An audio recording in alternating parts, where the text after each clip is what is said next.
Hi friends, ఈరోజు ఒక చిన్న కథ ద్వారా మనందరం కూడా ఒక సత్యాన్ని తెలుసుకుందాం ఫ్రెండ్స్.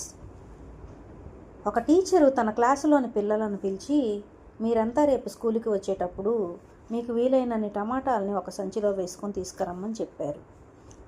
ఒక్కో టమాటాకు మీకు ఇష్టం లేని వాళ్ళ పేరు పెట్టాలి అని చెప్పింది.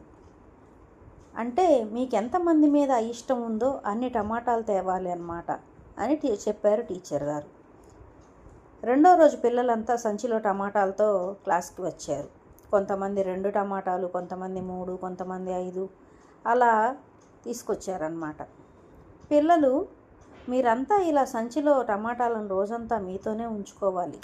మీరు ఎక్కడికి వెళ్తే అక్కడికి, అంటే టాయిలెట్కి కూడా ఆ సంచిని మోయాల్సిందే అని టీచర్ గారు చెప్పారు. ఇలా ప్రతిరోజు టీచర్ చెప్పినట్లు ఆ సంచి మోస్తూ పిల్లలు బాగా ఇబ్బంది పడ్డారు. టమాటాలు కుళ్ళిపోయి వాసన వస్తోంది అని టీచర్కి కంప్లైంట్ కూడా చేశారు. అయినా సరే ఆ కంపు భరిస్తూ బరువులు మోస్తూ పిల్లలంతా దిగాలుగా ఉండసాగారు. కొన్ని రోజులు గడిచినాక టీచర్ చెప్పగానే పిల్లలందరూ వెళ్ళి ఆ టమాటా సంచుల్ని బయట పారేసి వచ్చారు. ఇప్పుడు చెప్పండి పిల్లలు, మీ అనుభవాలు ఏంటో అని అడిగారు. పిల్లలందరూ తమ గోడు వెళ్ళబోసుకున్నారు ఆ టీచర్ గారితో. ఆ బరువు, ఆ కంపు వెంట తీసుకొని వెళ్ళడంతో తాము పడ్డ పాటలేంటో వివరించారు.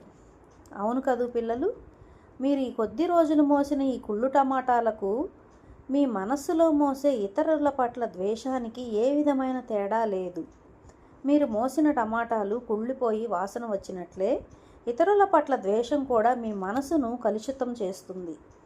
దాన్ని మీరు వెళ్ళిన ప్రతి చోటికి మీరు మోసుకొని వెళ్తూ ఉంటే ఆ కాసిన టమాటాలను ఒక వారం రోజులే మోయలేకపోయారే, మరి జీవితకాలం ద్వేషం మోయటం ఎంత కష్టమో ఊహించగలుగుతారా మీరు అని ఆ టీచర్ గారు చెప్పారు. అంటే మనం ఇతరులను ద్వేషిస్తేనే మన మనస్సు పాడవుతుంది. మన మనస్సు పాడైతే మన బ్రతుకు పాడవుతుంది. ఇతరులను ద్వేషించటం పాపమైతే ఇతరులను ప్రేమించటం పుణ్యం అన్నమాట. మరి మీరు ఈ ద్వేషాన్ని వదిలేస్తారు కదూ అని అడిగారు ఆ టీచర్ గారు. పిల్లలందరూ ఇంకెప్పుడు ఎవరిని ద్వేషించమని ఒక్క మాటగా పైకి లేచి చెప్పారు. ఫ్రెండ్స్, ఇది పిల్లలకే కాదు పెద్దలకి కూడా వర్తిస్తుంది.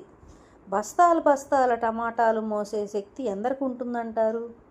ఆలోచించండి ఫ్రెండ్స్ ఒక్కసారి. కనిపించకుండా మనం మనస్సులో మోస్తున్న కుళ్ళు టమాటాల బరువెంతో మనస్సు పెట్టి ఆలోచించండి. అందుకే పెద్దలు అన్నారు, పట్టుకుంటే పీకుతుంది, వదిలేస్తే వదిలిపోతుందని. అంటే ఫ్రెండ్స్, మనము భౌతికంగా ప్రతిరోజు మన కళ్ళ ద్వారా, చెవుల ద్వారా, నోటి ద్వారా, మన బాహ్యేంద్రియాల ద్వారా మనము ఎన్ని రకాలుగా బయట సమాచారాలతోటి, టీవీలో వార్తలు కానీ, పేపర్లో న్యూస్ కానీ, బయట జరిగే విషయాలు, ఇరుగు పొరుగు విషయాలన్నీ మాట్లాడుకుంటూ ఇరుగు పొరుగు వారి మీద, బయట ఎక్కడైనా సరే, మన బంధాలలో, బాంధవ్యాలలో ఎక్కడైనా సరే మనుషులపైన కానీ జీవులపైన కానీ ద్వేషం పెంచుకుంటూ మన లోపల మన మనస్సుని, మన హృదయాన్ని ఎంత కలుషితం చేస్తున్నామనేది ఈ కథ ద్వారా మనం చక్కగా తెలుసుకున్నాం కదా. ఇంకోటి ఏంటంటే, నేను గమనించింది ఫ్రెండ్స్, నా లైఫ్లో మనము ధ్యానం చేయడం ద్వారా మన భౌతికమైన జీవితాన్ని, ఈ విధంగా కలుషితం అవుతున్న జీవితాన్ని ఎంతో అద్భుతంగా, చక్కగా, ప్రశాంతంగా మన హృదయాన్ని, మనసుని, ఆ కుళ్ళు కుతంత్రాలను తీసేసి నిర్మలమైన మనసుతో అందరినీ అర్థం చేసుకుంటూ ప్రేమ భావంతో ముందుకు వెళ్తూ ఉండడం అనేది ధ్యానం ద్వారా నేను నేర్చుకున్నాను ఫ్రెండ్స్. అక్కడ నుంచి నా జీవితం అనేది మలుపు తీసుకుంది. కాబట్టి మీరందరూ కూడా ధ్యానం చేసి మీ భౌతిక జీవితంలో ఉన్న ఇటువంటి కల్మషాలను, కలుషితమైన మనసులను మార్చుకుంటారని ఆశిస్తూ, మీకు ఈ వీడియో కనుక నచ్చినట్లయితే లైక్ చేసి సబ్స్క్రైబ్ చేస్తారని ఆశిస్తున్నాను friends. Thank you very much.